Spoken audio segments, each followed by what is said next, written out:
Welcome back to Reading Bear. Today, we will take a look at some new revenge stories. And if you enjoyed my content, please don't forget to subscribe to my channel and post some bear emojis in the comments. Let's go! First one is titled, "And That's Why You Don't Come to Work Drunk." When I was a front desk agent at a hotel, we hired a new night auditor who worked the shift right after me most days. I had been asked to stay 1 hour later, basically overlapping our shifts, for a week or two to help her get a grasp on some of the basic stuff that she might have forgotten during her training. This lady was your very typical cat lady. Literally. Probably about 60, looked like she lived in a trailer park, scraggly hair, didn't smell a go great. Why she was hired I don't know. But either way, that's what it was. 2 or 3 days in, she started coming in smelling of alcohol. She worked nights alone, meaning I was the only one who would have seen her in this state. The first 2 times I didn't really say anything. I didn't know her well or her situation, but I kept an eye out because she seemed lazy and incompetent. She was also just a rude lady in general and wasn't nice to guests, or me. Then one day, right when she came in to start her shift, I got slammed. A tour bus of Asians came in at 10 p.m. and I was scrambling to check them all in. Usually these people, we got a lot of tour buses, would not really understand etiquette and would demand that we connect them to the Wi-Fi. They usually didn't speak English and their phones were not in English. Needless to say, I was completely overwhelmed. First offense, she just stood there when the phone was ringing. She said she was too scared to answer it. I'm not her manager, but I finally told her, "Hey, you have to answer the phone and I need help right now." I was still in the middle of the tour bus mess. She still didn't answer the phone, and watched me check them in. Second offense. When the people were coming up to us after checking in, motioning for us to sign them into the Wi-Fi, she would shake her head and shrug her shoulders and then point to me. Basically saying, "I don't speak your language, go to her." Third offense, she reeked of alcohol. Fourth offense, as the tour group was headed up to their rooms and was basically done, she says to me, "Hey, do you mind if I go run and grab a pizza? I'm starving." Lady, you just got to work and also you could just order delivery. I'm not staying here doing your job. Fifth offense, she called my personal cell 3 times, one past midnight, instead of our manager to ask very obvious questions.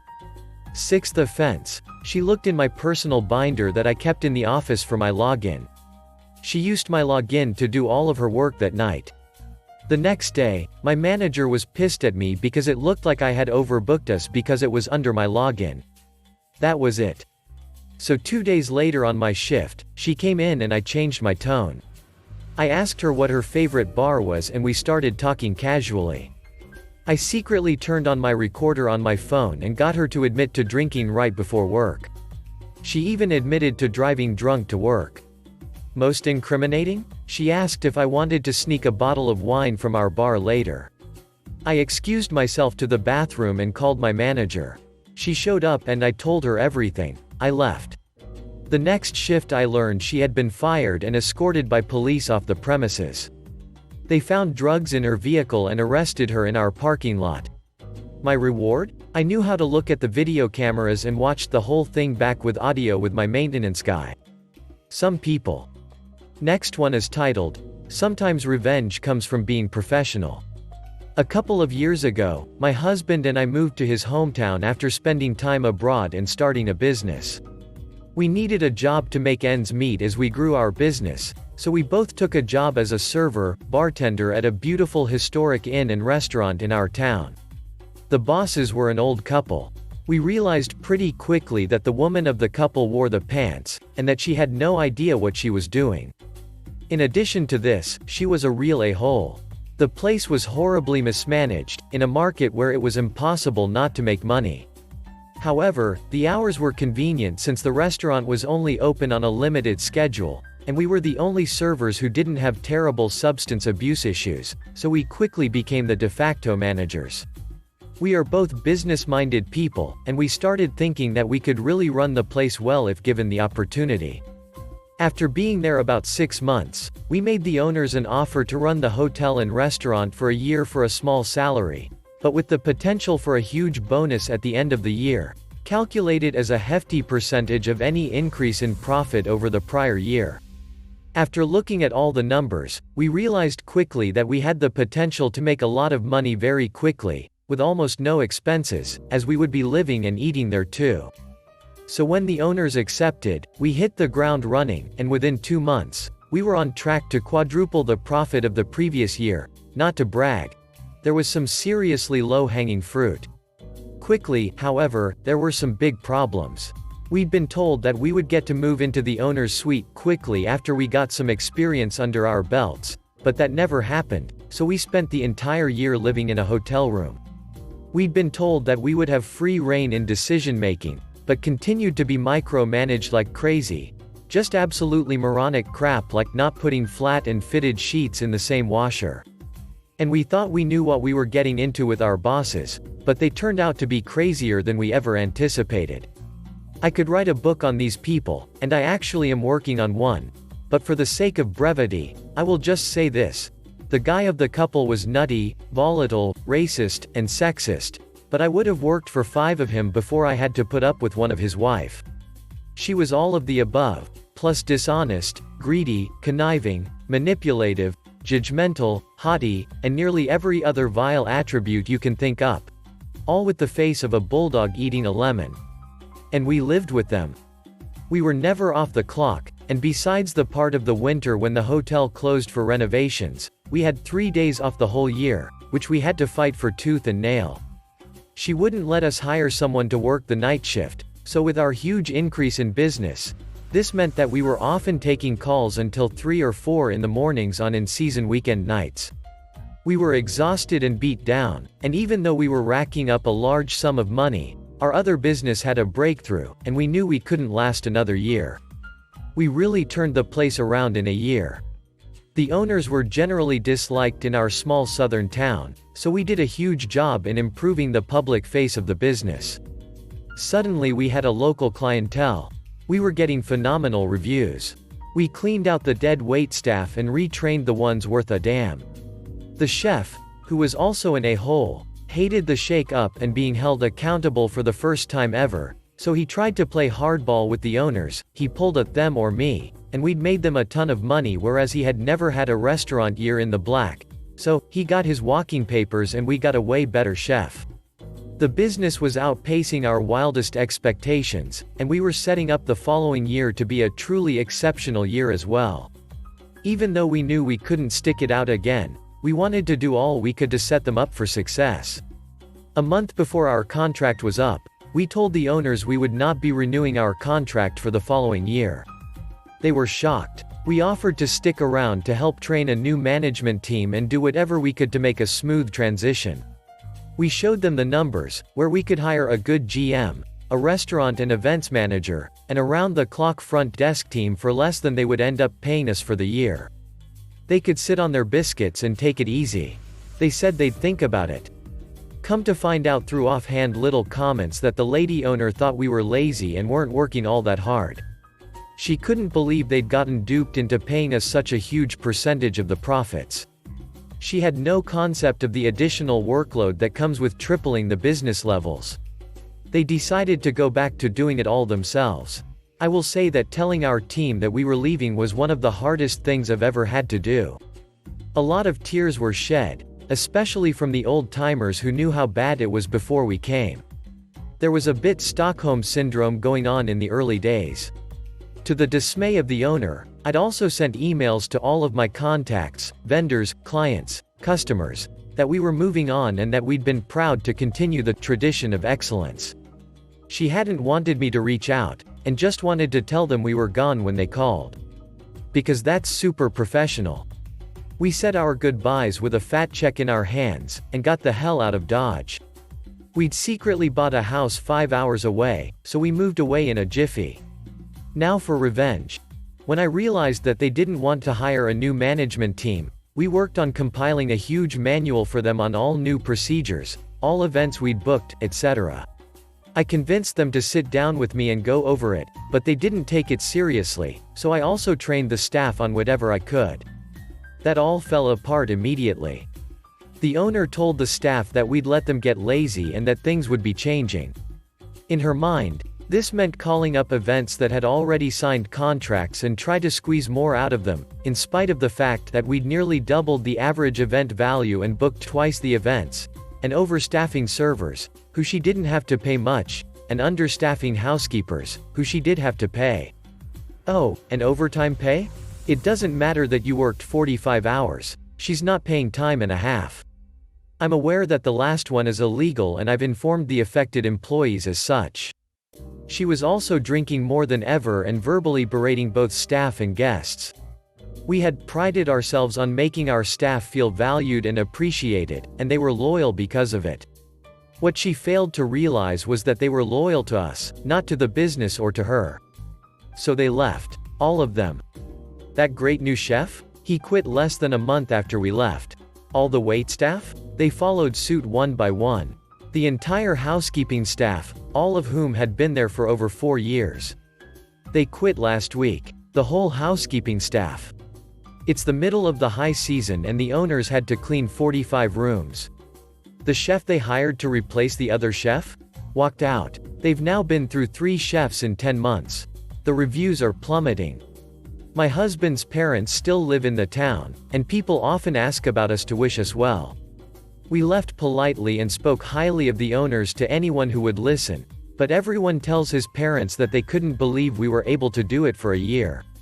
We genuinely wanted the place to succeed and did everything we could to set it up for success, but after they shit on all the work we did, it's more than a little satisfying to see them finally appreciate how hard we worked.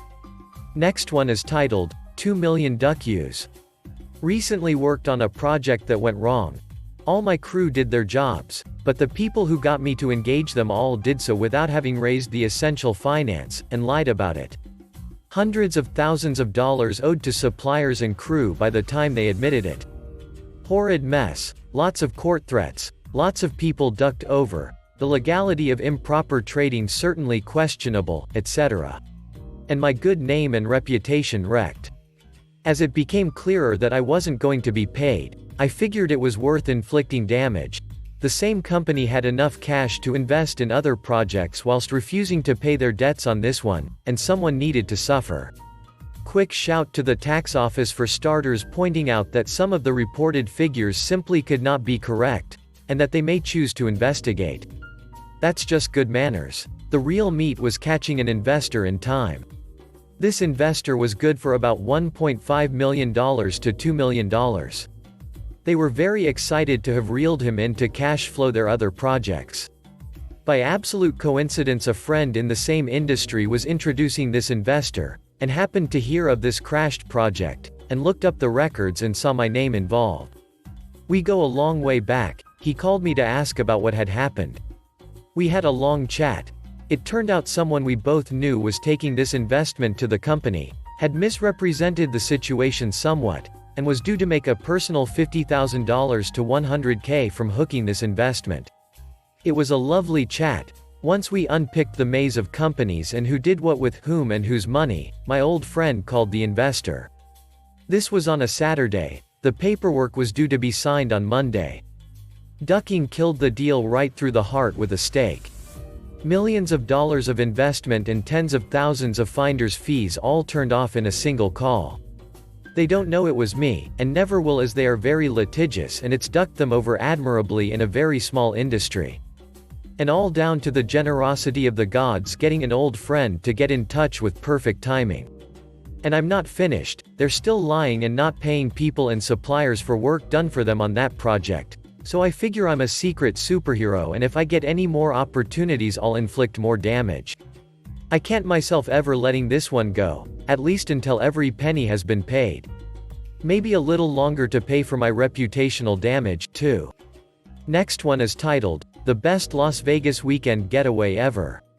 Reading the stories bounced a memory from when I was working as a contractor at SERP, the power utility, in Phoenix, Arizona in 1997.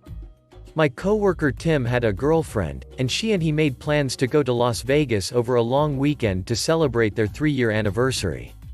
However, that girlfriend was also cheating on him. Tim found out. Tim knew the new dude, too.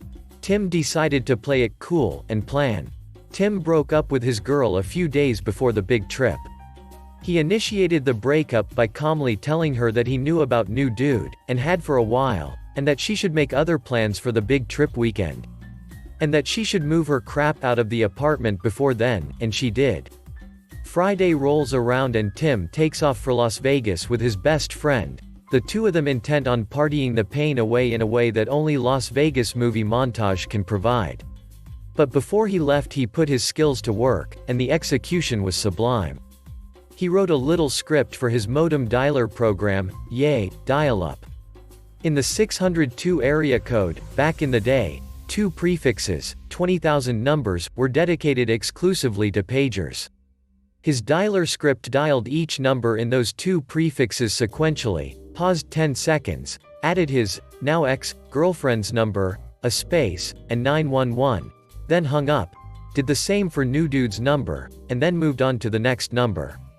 Last one is titled, Take Advantage of Me in a Vulnerable Position? Oh, I'll show you how it really works. When I was 18, I went out with a guy who was 10 years older. He was still living with his parents, feeding off their estate, but well, I fell in love with his eyes. Unfortunately got stuck with the whole package.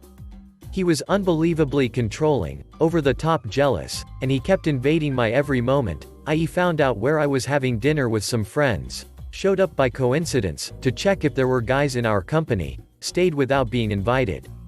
At some point, I found out by his friends how he bragged that, hey, an 18-year-old is hooking up with me. I let it slide because, well, we were hooking up a lot, but my interest levels were getting lower and lower by the day. One night, while in the act, as he was going faster and harder, and he penetrated another part of me without my consent. Full throttle. It was the scream heard around the world. But after asking if I'm okay, I said no, and waiting 30 seconds, he kept going. That was the straw that broke the camel's back. I spent the next weekend at his place. His parents would come back around Sunday afternoon. Sunday morning, after breakfast and some relaxing time, I put on my most suggestive smile and asked, "So, do you want to see how it feels to really be ducked by an 18-year-old?" He was instantly turned on, so I lead him to his parents' bedroom and pushed him on the bed. I gave him my naughtiest look as I tied his legs to the bed. Handcuffing him on the railing was even easier. And right as things were about to take off, I stopped, got out of bed, and reached in my overnight bag. I got my eyebrow tweezers out and got to work. He wasn't particularly hairy, but there was quite a lot at the base of his junk, as well as his sack. For every hair I pulled, I gave him the reason why. It took him a while to realize that the more he swore and cursed at me, the slower I was pulling the hair out. At the final few he was quietly suffering, so I knew he got the point. I got dressed, looked at him lovingly, told him that's how it feels to be ducked by an 18-year-old, and left him there for his parents to find. Thanks for listening.